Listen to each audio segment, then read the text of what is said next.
name is Jason J. Rock Houston, and this is Chaotic Riffs TV. Today, our special guest is David Reed Watson from the band Alchemy's Alchemy's Fire. Am I saying that right? Alchemy Fire. Alchemy Fire. Okay. And David, last time I spoke to you late last year was for a project you were involved called A Rising Force. Are you still involved with that? No. I'm all my attention's back onto Alchemy Fire. As it should be, right? You just every once in a while want to go away and do a little side fun project. But It let's was talk fun. about this. Let's talk about this. When's the new album coming out? It's coming out May 12th. May 12th. And Yep. I understand the band was formed in 2018. So how did you guys all first get together? I understand the band's kind of an international band that some members live in the UK and some, I guess, you're one of the members that live in the US. Yep. Yeah. Tom and I live in the U.S. Tom Schofield from the band Soil. He Oh, lives wow. down. Yeah, he lives down in Fort Myers, Florida, and I'm up here in Minnesota right now. Mm. Um, Paul and Felipe, and we've got a new member, Neil Taylor, playing keyboards. He's Oh, not on okay. the album, but he's part Yeah. of the whole thing. The three of them are in the UK. So Uh-huh. anyway, 2018, Paul was writing a bunch of music, so we wanted to get together, and he hired Tom to do the drums for the album. So Paul flew to the U.S., went down to Florida, and they went to a studio, and Tom really liked the stuff. Yeah. It was kind of fun. And he goes, "Hey man, you don't have to pay me if I could just be in the band." Wow. Yeah. Okay. Hey, we'll do that. Yeah. So that Yeah. was kind of cool. And then the next thing was to get, they got a bass player to do it. Funny enough, the bass player that they got to do the demo stuff with was a bass player that I toured with when I was with Kill Ritual. He was Oh, our wow. bass player. Wow. So, and they didn't know that. It was just the way it worked. Yeah. And Yeah. then vocal wise, Tom's friends with Sully from Godsmack. Oh, wow. And Okay. yeah, Yeah. they were gonna get Sully to do all the vocals. That didn't work out. So, I got sloppy seconds. Yeah. So Well, I mean, I guess when you're in a band like Godsmack, that kind of takes priority, right? oh yeah, definitely. I mean, Sully's always busy. Sully's from the same area I am. I'm Oh, wow. originally from New England. So New England. Wow. Um, and so, one thing I really impressed me about your band's music is you mentioned the fact that you guys have keyboards in the music, which I think you guys are great proof that for anybody that thinks keyboards are only like in pop and wimpy kind of music, not the case. You guys are pretty much a full blown on metal band, and I love the fact that you're able to work the keyboards in there and keep that metal sound.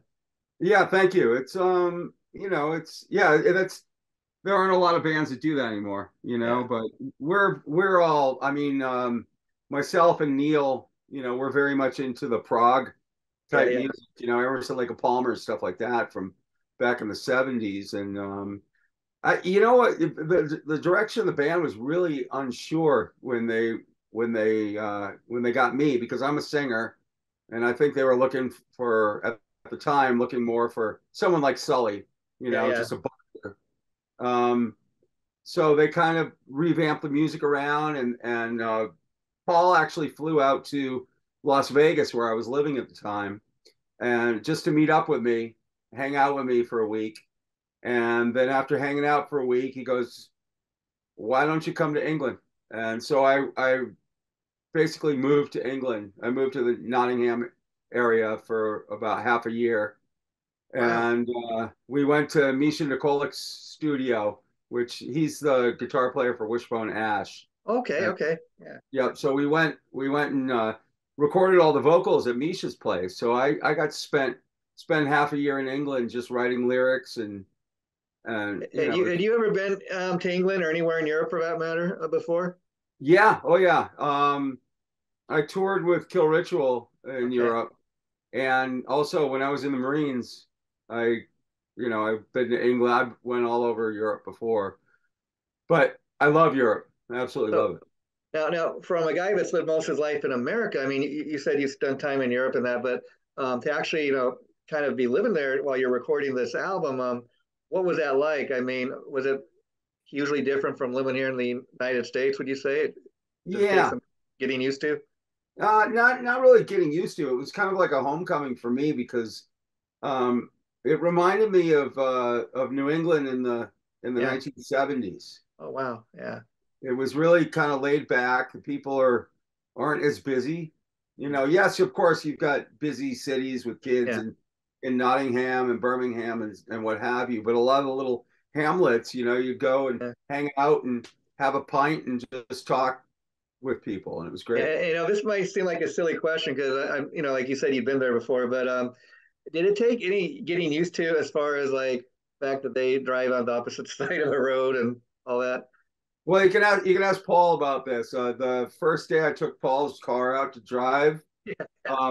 I dented the rear left bumper. Oh wow. What a way to join a band, huh? Yeah, yeah. I love Like, that. thanks for letting me use your car, man. Yeah. Well, I see you're biking it now, huh? How's that going? Yeah, yeah, yeah. Well, you know, when I was, and this is my trusty steed right here. I love Yeah. this thing. But when I was in England, I ended up buying a bicycle, Hmm. and that was another beautiful thing. It's like, I mean, the roads are narrow and Yeah, everything, yeah. um, but I just cycled around the area and really fell in love with it. And I honestly, I didn't want to leave. I had to, Yeah, yeah, yeah. It's like, oh, you know, well, that's part of the beauty of being in a band like that. There's a pretty good chance you'll get a chance to go back and return to yeah. England. Yeah. Mhm. So there's that. And how much of an influence did just being in Europe and England have on the writing of album? And did it influence you guys at all? It definitely did because you know I consider myself a spiritualist Yeah.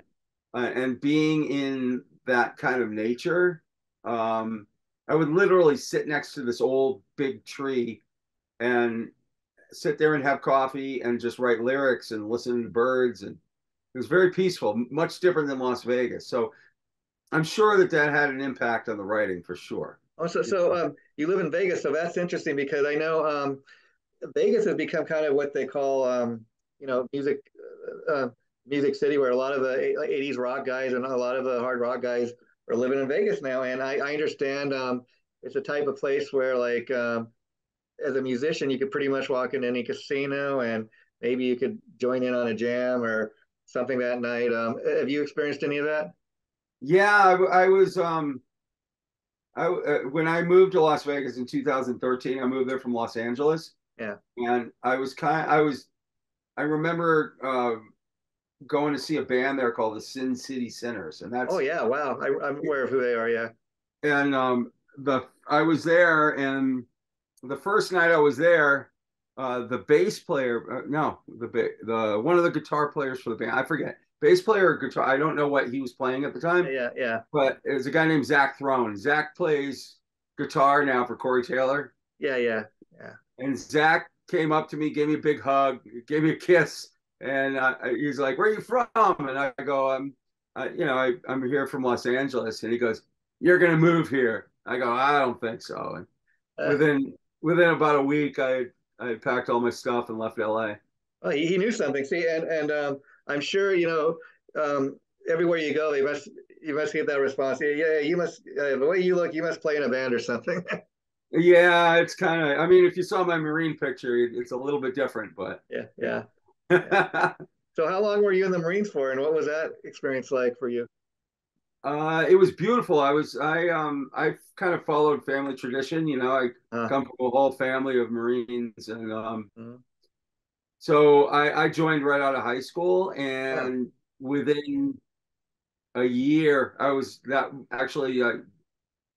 on a ship on my way to Denmark. So when I was, you know, 18 years old, I was already overseas, Wow. and I loved it. I was my job. I was a Stinger missile gunner. Okay. Um, so we were always traveling. So I got to live in Okinawa, Japan, which Yeah. the band that was the house band outside of Kadena Air Force Base was a band called Loudness. I don't know if Oh, you're wow. familiar Yeah, with yeah. Japanese band. Yeah, yeah, it. Yep. yeah. And they ended up leaving Okinawa and coming to the United States, and now you know the You rest know is the story. history for Yeah, them. yeah. Wow, So that's amazing. And let me yeah, ask you, David. were you at all into singing or music before you joined the Marines, or did that come later? It was all I come from a whole family of not just military, but Yeah, yeah, everybody musicians. sings in my family, Oh every wow, single person. yeah. So it was. I mean, my dad was a banjo player and a folk singer, so it was natural for me to just sing. You So know, did you always kind of want to be? I mean, did you always kind of know you had the ability to sing, or did was it just a matter of people telling you, hey, you have a pretty good voice, you should do something with that? I I was pretty shy about the whole thing. Yeah, I mean, my folks divorced when I was 7 years old, so yeah, my dad being the musician, my mom was kind of like, "Don't do that," yeah, yeah. I could see that. Yeah, which I don't blame her, right? yeah, yeah, yeah. Um, I sang in church and stuff, and yeah, people told me I had a really good voice, and I did chorus, district chorus and all that stuff. Um, but I didn't think it was caliber Yeah. for bands. Interesting. The kind of direction your life took. And being that you came from a musical family, did that have how huge of an influence was that on you versus like, other singers that influenced you growing up? It was a huge influence. I mean, my dad to this day. I mean, my dad's in his 80s, and he's Wow. Wow. he's down in Brunswick, Georgia, and he's doing plays. Um, so theater was a big thing in our family. So Yeah. it was more. So the music that I did was singing in Uh, theater. yeah. Um, very very big impact, and it was just again, not when I got out of the Marines, I was sitting on a porch, and this is a true story. Uh, I moved to Cape Cod with my buddy Steve, and I was sitting on the porch of the villa that I was staying at. I was playing guitar yeah. and singing songs on the porch, and I didn't know anybody was watching me. My next door neighbor came over, and he goes, "Hey man, you got a great voice." He gave me a cassette. He goes, "I want you to listen to this." So I went in the house. I took a listen to it. It was the first Queensryche album, The Oh Warning, wow. and his name was Donnie Rainwater. Is Donnie Rainwater? Yeah. I haven't talked to him in years, but he was Johnny or Edgar Winter's guitar tech. Wow, And wow. I love both yeah, those guys. And it's funny you mentioned Queensryche because when I'm listening to some of the tracks off your new album that's coming out, a lot of it reminds me of like I'd say Queensryche, and a little bit of Fate's Warning. I mean, definitely metal, progressive stuff going on there. oh, I could thank you. definitely, I can definitely hear that now. And not even having ever met you or your dad, just hearing the stories you've told so far, I have a huge amount of respect. I could see how a guy like that could influence you because the fact that your dad is 80 years old and he's still out there doing his theater work, you gotta you just can't help but have respect for that. Well, I actually talked to him on the phone Uh, about 2 days ago, and I go, "Dad, what are you up to now?" And he's like, "Oh, I've got another theater production going on." I go, "What are you doing?" He goes, "Young Frankenstein."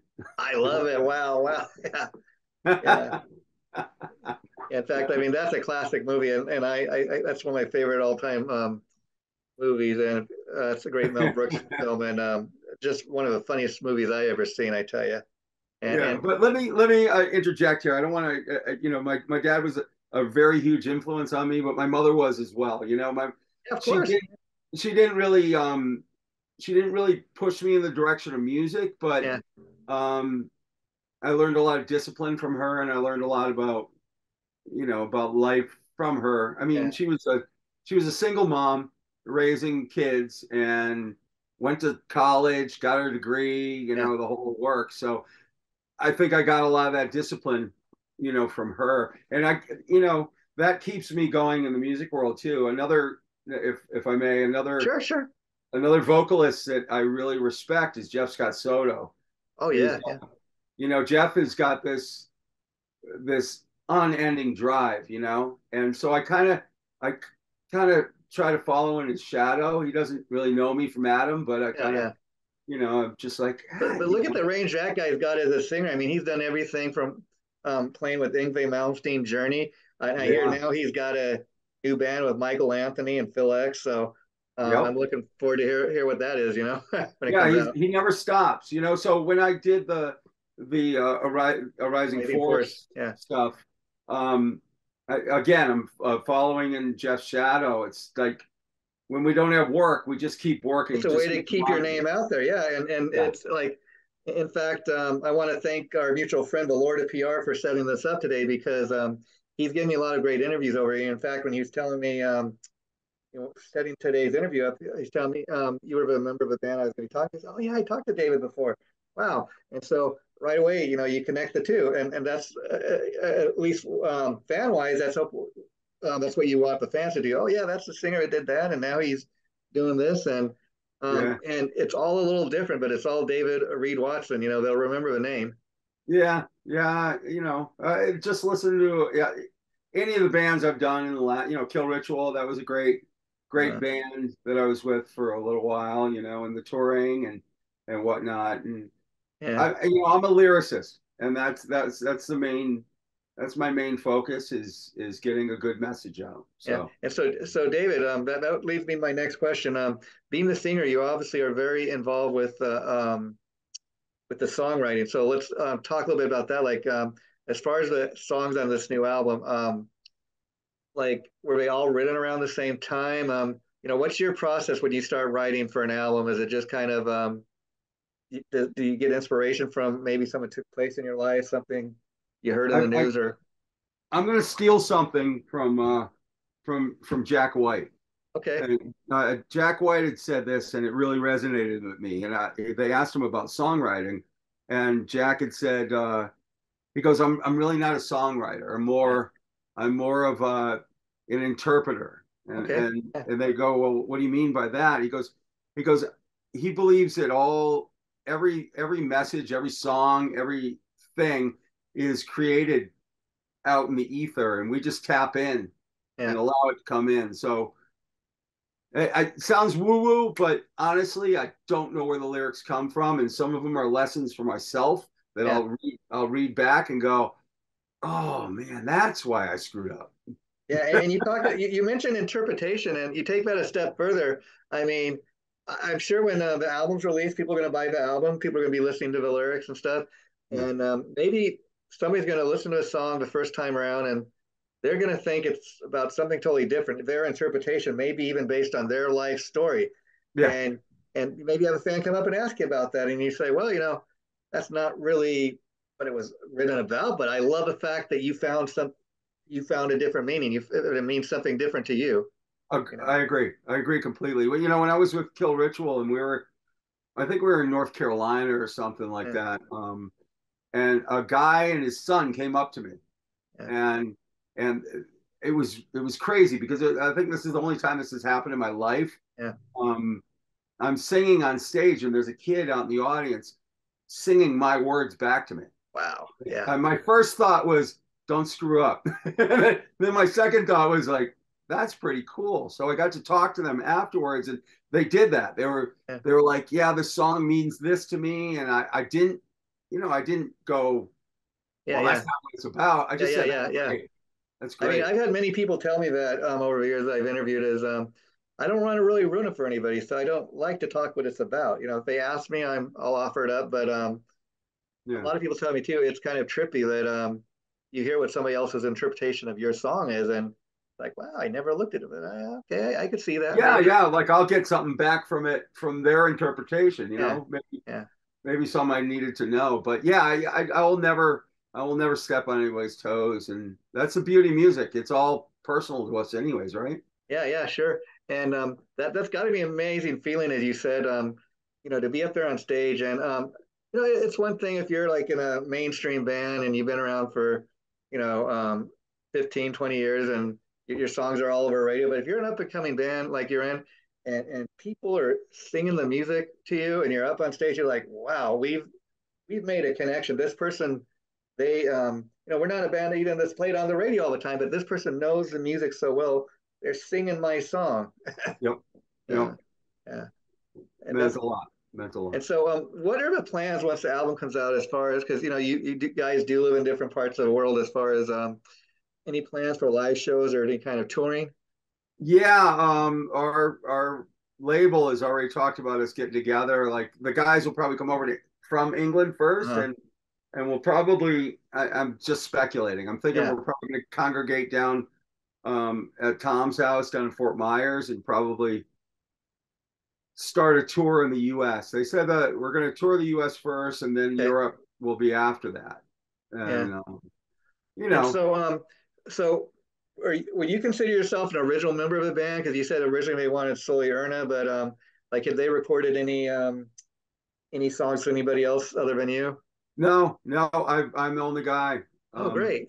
So you Yeah, are the I'm glad that Sully turned it down yeah, yeah, because it opened up this door for me. And at first I was a little starstruck, being with Tom because he's got a career that's, Soil.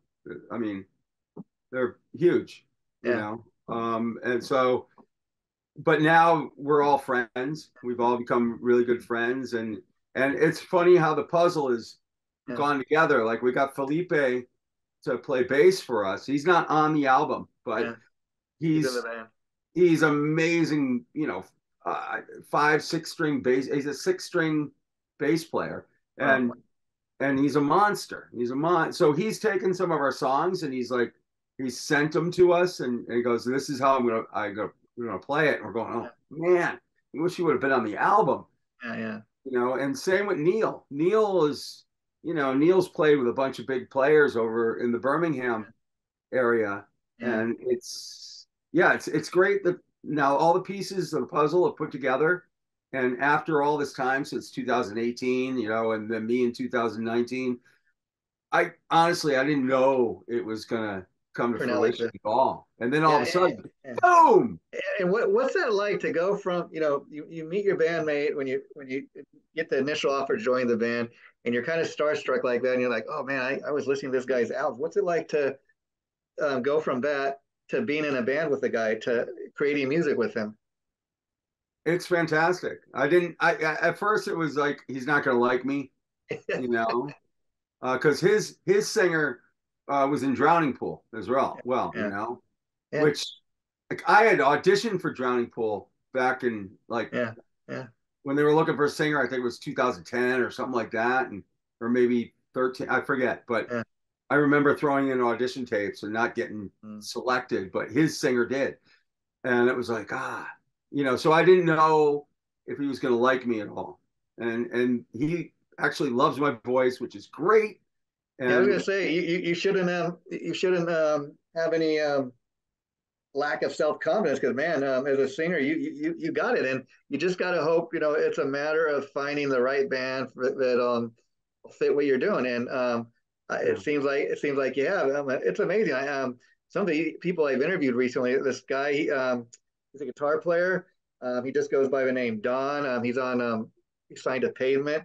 Um, Mm-hmm. but long story short, he was telling me, oh, I just started playing guitar like 9 years ago. I kind of taught myself. And you listen to this guy's music, and he's got an album out and everything. And I'm like, wow, man, I can't believe that story. I mean, the fact that you got an album out, you play as good as you do, and you're telling me you just kind of self-taught, just started playing guitar, 9 years ago. Amazing stuff like that. Yeah, it depends on how motivated you are. I mean, I'm a real.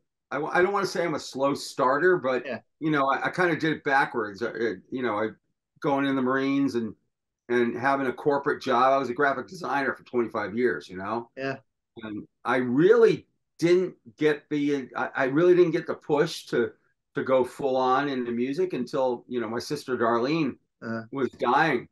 oh And wow, sorry to yeah, hear that. Yeah, on her deathbed, I went to go visit her in Connecticut, and she was like, I'm going to be gone, and life is short. So when are you going to go and do this? So I kind of took my hat off as a graphic designer yeah, and put my hat on as a musician. Said, there you okay, go. music is first now. Everything else is secondary. Um, everything else is secondary. Music Yeah, is my love and my heart and my passion. And when she passed away, I packed everything I owned, left Colorado where I was yeah, living at the yeah. time, and moved to LA and got with a band called The Constant. We were on Capitol Records and Oh, well, see, I mean, you've even got that, part of your story. And here's the thing with that, David. I think everything in life happens the way it's supposed to. I mean, Yeah. the thing, like based on your life story, I could say is you did it in a way, the smart way. You have some to fall back on. And an interesting thing of being a graphic artist, I don't Mhm. know, maybe one day you can even incorporate that in your musical career. Maybe create an album cover or something for yourself or another band. Who knows? Yeah, it's funny that you said that because when I was in Las Vegas, there's a lot of rock stars there. Yeah. So you befriend them, and and one of my good friends is the bass player from the band XYZ, Wow. Pat Fontaine, and I remember sitting back in a fire. We were having a bonfire at my house, and Pat, he knew my story, and he goes, Dave, he goes, I really envy you, and I go, why? I mean, you're Pat Fontaine, you're a Yeah. bass player for XYZ, Yeah. you Yeah. Yeah. you created all these great albums, and Terry, his Yeah. singer, is Yeah, XYZ phenomenal. is one of those bands that like if you were around in that time, you know the name, you kind of heard of who they are. They didn't break out in a huge way, and I love kind of what Terry has done since with Great White, and then in fact, him and Jack Russell became great friends. Yep. They're neither one of them are in Great White anymore, and they just put out a great cover of Tom Petty's "I Won't Back Down," Isn't and that great? yeah, I just love it. I recently had a chance to interview Terry, and the funny thing, um, I'm guilty of this myself. Excuse me, Terry. Always getting his last name mixed up. And he's like, "Oh, it's Terry, Luis. yeah, Terry Luis or something." And Yeah. and I love that about him. But yeah, he's telling me, "Oh, me and Jack just became great friends, and we didn't have any ever have any problems." And I love that. And I've interviewed Jack a couple times. Super nice guy in his own right. Terry though too. Super sweet guy, and super talented. That's why I love to see guys like that having a kind of success that they're having now. Yeah, who knows? Maybe I'll do an album with one of the old Kill Ritual, Yeah, singers. Or yeah, you never know, and especially being in Las Vegas, maybe somebody will hear this Alchemy's Fire album when it comes out. And, oh, who's that? Who's that singer? Man, I just love that guy. yeah. A lot of people in Vegas know me, so it'll be, Yeah. it'll be like, oh, Dave's doing something else. So, do you happen to know No. how the band came up with that name? Well, um, sorry about that. That's all right. I forgot to turn that off. That's all right. Yeah. Well, have you heard about alchemy at all? No, that's why I was asking. I'm not sure what that is. Yeah. Okay, alchemy is it's a process of turning lead to gold. Oh, wow. Okay. Yeah, and if I could, let me read you something from our song Okay. Alchemy. And this is in the bridge of the song, and this will probably make a little bit of sense. It says, in many ways, shamanism is the same as alchemy. Oh, They okay. both approach spiritual development through a psychic involvement with matter. But while European alchemy became entrapped in an obsession with metals and purified elements, shamanism fixated its attention on the living energies of plants, animals, and spirits. It's perhaps because of this reason that alchemy became synonymous with gaining wealth and immortality. For those who confuse the metaphors of the original alchemy with reality, the practice became a pseudoscience of transforming lead into gold. For others, however, alchemy remained the secret science of illumination and inner liberation. I love So, that. Wow. so so Paul and Paul's mom and dad um, owned this company that brought people like Greg Braden and UFO people and stuff like that over to England for the first time from America. Wow. And when Paul and I first started our conversation about alchemy, I do Reiki, and that's energy work, and alchemy is very similar. If you ever want to read a book by it, it's called The Alchemist, Okay. and Okay. and it's a great book, and it's basically about transformation. You Mhm. know, it's about transforming.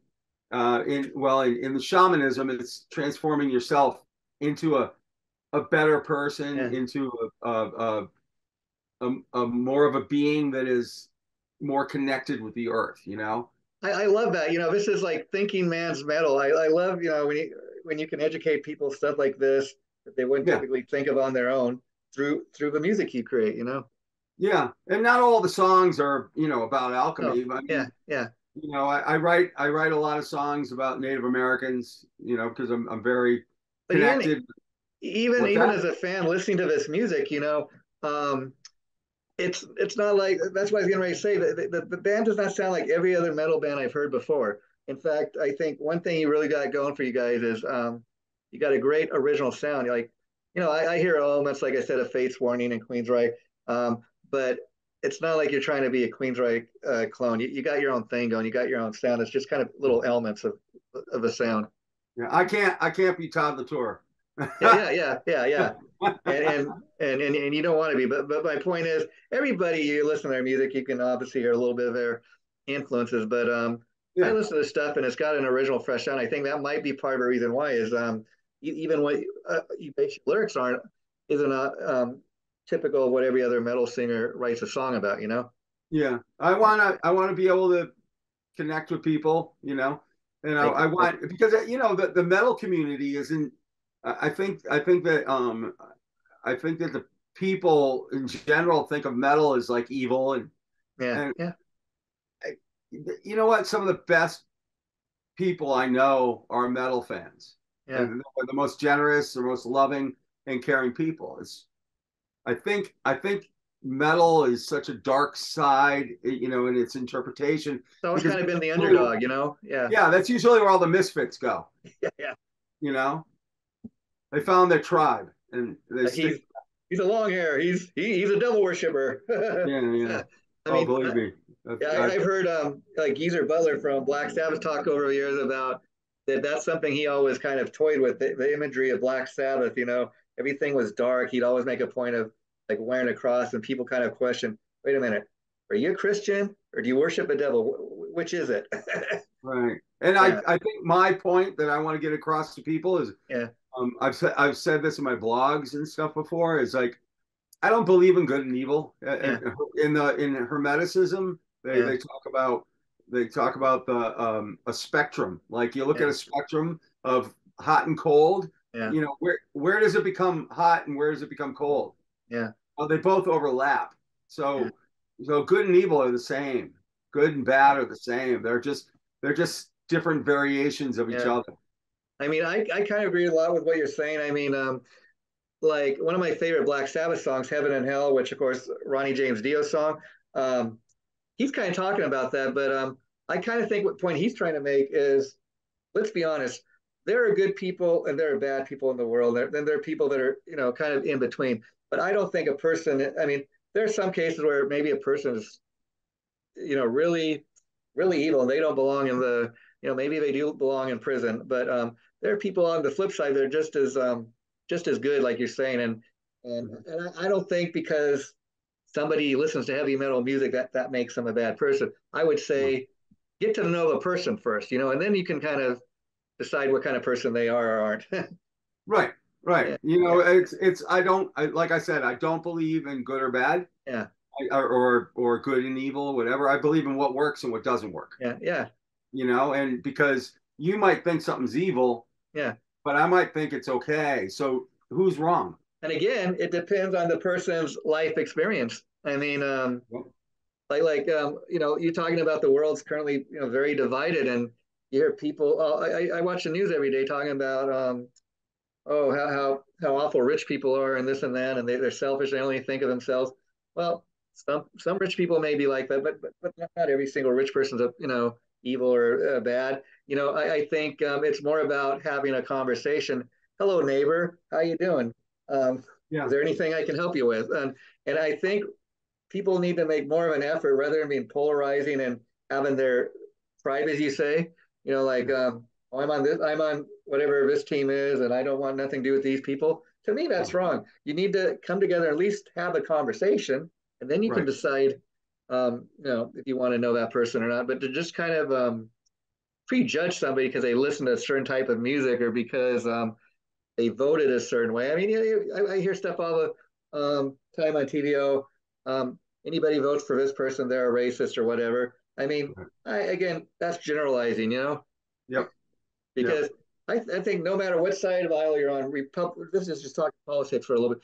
Republican, Democrat, I think there's both. There's good people on both sides. You just gotta of course. kind of try to come together and maybe come up with the best ideas that work for everybody. Yeah, Sometimes you have to be willing to compromise, right?